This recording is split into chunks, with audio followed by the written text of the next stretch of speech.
Hello everyone, this is Roli Singh and आज के इस लेक्चर में हम आप लोगों को पढ़ाएंगे साइंस, वो भी हिंदी में।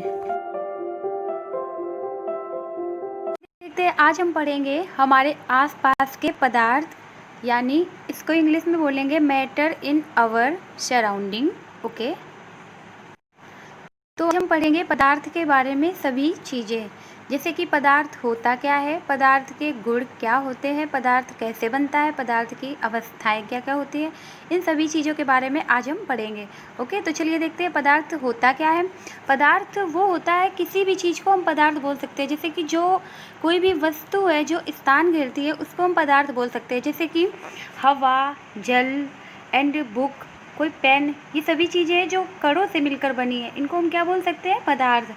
अथवा मतलब कि कोई भी चीज़ है जो स्थान घेरता है उसको हम पदार्थ बोलते हैं। ओके, तो पदार्थ होता क्या है, समझ गए हम लोग। पदार्थ होता है जो भी वस्तुएं स्थान घेरती हैं उनको हम पदार्थ बोलते हैं। हमारे आसपास कोई भी चीज़ विद्यमान है उसको हम पदार्थ बोल सकते हैं। उसके बाद पदार्थ के कण होते हैं, उनके कुछ गुण होते हैं। पदार्थ के जो कण होते हैं उनके गुण होते हैं कि पदार्थ के कणों में गतिज ऊर्जा होती है। पदार्थ के कणों में गतिज ऊर्जा कैसे होती है, जो एक गतिशील रहते हैं। पदार्थ के जो कण होते हैं वो तापमान बढ़ने पर गतिज ऊर्जा तेज हो जाती है और तापमान की गति कम होने पर गतिज ऊर्जा कम हो जाती है। ओके, और इसको पता कैसे करते हैं, पदार्थ की जो गतिज ऊर्जा होती है वो सबसे तेज होती है उसमें गैस में और सबसे कम होती है ठोस में। ओके, इसके बाद देखते हैं पदार्थ के कणों में होता है रिक्त स्थान। रिक्त स्थान वाला कैसे समझेंगे हम लोग कि पदार्थ के कणों में रिक्त स्थान होता है, वो कैसे समझेंगे। जैसे कि एक ग्लास हम लोगों ने पानी लिया। ओके, एक गिलास पानी लिया, उसमें मतलब पानी जो है ग्लास में वो पूरा ग्लास नहीं है, आधा से आधा ग्लास पानी है। ओके, और आधे ग्लास पानी में हम लोगों ने 1 चम्मच नमक डाला। जब 1 चम्मच हम लोग नमक डालेंगे, जैसे कि ये हम लोगों को स्क्रीन पर दिखाई दे रहा है कि जब ये आधे ग्लास पानी में हम लोग 1 चम्मच नमक डालेंगे तो उसके बाद पानी वो आधा का आधा ही ग्लास रहेगा। देखिए ये मिल गया पानी। तो इससे क्या पता चला कि पदार्थ के जो कण होते हैं उनके बीच में रिक्त स्थान होता है।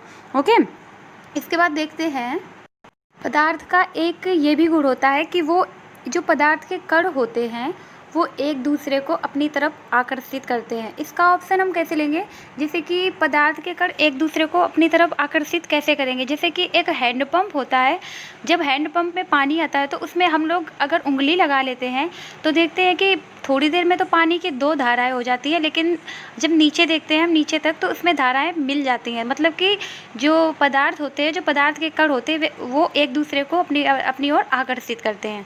ठीक, और पदार्थ में द्रव्यमान भी होता है, तभी हम पदार्थ बोल सकते हैं। पदार्थ में द्रव्यमान होता है। द्रव्यमान क्या होता है, द्रव्यमान वो होता है जो किसी भी जगह पर चेंज नहीं होता है। जैसे कि हम लोग चंद्रमा पर जाएंगे या पृथ्वी पर रहेंगे या किसी अन्य ग्रह पर भी जाएंगे तो द्रव्यमान हर जगह पर वही रहेगा। द्रव्यमान हम बोल सकते हैं, जैसे कि हम लोगों के पास एक बॉल है। ओके, बॉल मतलब कि है 250 ग्राम की। ओके, उसके बाद अगर हम बॉल को पृथ्वी पर रखेंगे तो वो 250 ग्राम की ही रहेगी। उसके बाद हम अगर उसको चंद्रमा पर लेके जाएंगे तो वो बॉल अपने वजन का 1/6 हो जाएगा। ओके, और जो उसका द्रव्यमान होगा वो चंद्रमा पर भी उतना ही रहेगा और पृथ्वी पर भी उतना ही रहेगा। और उसको अगर अन्य किसी ग्रह पर ले जाएंगे तो उसका द्रव्यमान तब भी उतना ही रहेगा। जैसे कि द्रव्यमान हम उसको बोलते हैं जैसे कि कोई चीज़ कितनी भरी हुई है। जैसे कि जो गेंद का आकार है वो कहीं भी किसी भी ग्रह पर या कहीं भी चेंज नहीं होगा, तो उसको बोलते हैं द्रव्यमान।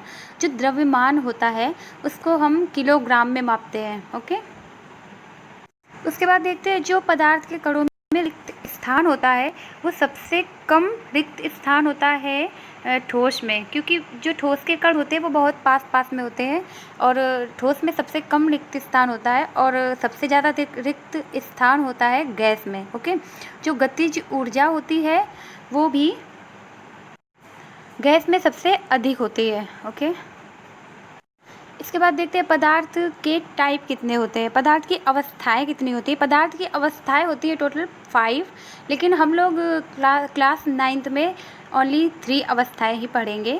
टोटल 5 नहीं पढ़नी है। जो बड़ी क्लासेस होती है उसमें पूरी जो 2 अवस्थाएं होती है वो उन क्लासेस में पढ़ाई जाती हैं। इसमें हम लोग पढ़ेंगे ठोस, द्रव, गैस अवस्थाएं। ओके, इसमें टोटल जो 5 अवस्थाएं होती हैं वो होती है ठोस, द्रव, gas, plasma and Einstein condensate, ये 5 अवस्थाएं होती हैं। तो इसमें हम लोग पढ़ेंगे ठोस, द्रव, गैस। ठोस क्या होता है? ठोस वो होता है जिसका आकार निश्चित होता है। ओके, इसके बाद देखते हैं जो द्रव होता है उसका आकार निश्चित नहीं होता है, क्योंकि जो द्रव होता है उसको अगर हम ज़मीन में डालते हैं तो वो किसी भी दिशा में बह सकता है, इसलिए उसका आकार निश्चित नहीं होता है। उसके बाद देखते हैं गैस। गैस में तो आकार अनिश्चित ही होता है, क्योंकि गैस तो किसी भी दिशा में फैल सकती है। ओके, इसके बाद देखते हैं कि ठोस का आयतन निश्चित होता है एंड द्रव का आयतन भी निश्चित होता है एंड गैस का जो आयतन होता है वो अनिश्चित होता है। ठोस का आयतन निश्चित इसलिए होता है क्योंकि जो ठोस है वो किसी भी दिशा में बढ़ नहीं सकती है, और जो द्रव होता है उसका भी आयतन निश्चित होता है, लेकिन गैस का आयतन अनिश्चित इसलिए होता है क्योंकि जो गैस के कण होते हैं वो किसी भी दिशा में फैल सकते हैं। उसको छोटे बर्तन में डालेंगे तो वो उतने में फैल जाएंगे, और जब उसको बड़े बर्तन में डालेंगे तो वो उतने बड़े में फैल जाएंगे पूरे में। इसके बाद देखते हैं कि ठोस में कोई बहाव नहीं होता है, क्योंकि ठोस है तो उसमें कोई बहाव होगा ही नहीं। उसके बाद देखते हैं द्रव में बहाव होता है, क्योंकि द्रव जब होता है तो उसमें बहाव होगा, और जो गैस होता है उसमें भी बहाव होता है। उसके बाद देखते हैं ठोस में कण अत्यंत आसपास होते हैं, क्योंकि जब ठोस होगा कोई तो उसमें कण उसके पास में होंगे। उसके बाद जो द्रव होता है कणों के बीच रिक्त स्थान होता है, क्योंकि जैसे पानी है तो अभी हमने बताया था आपको एक एग्जाम्पल नमक डालने वाला, तो उसमें कणों के बीच में रिक्त स्थान था द्रव में। उसके बाद देखते हैं गैस के जो कण होते हैं उनके बीच में तो बहुत ज़्यादा रिक्त स्थान होता है, क्योंकि गैस के जो कण होते हैं वो तो बहुत जल्दी इधर उधर फैलते रहते हैं।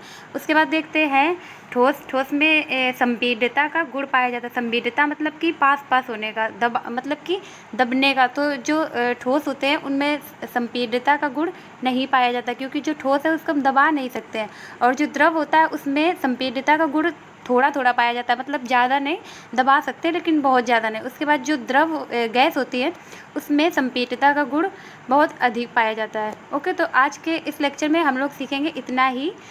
चलिए ठीक है, बाय बाय, थैंक यू।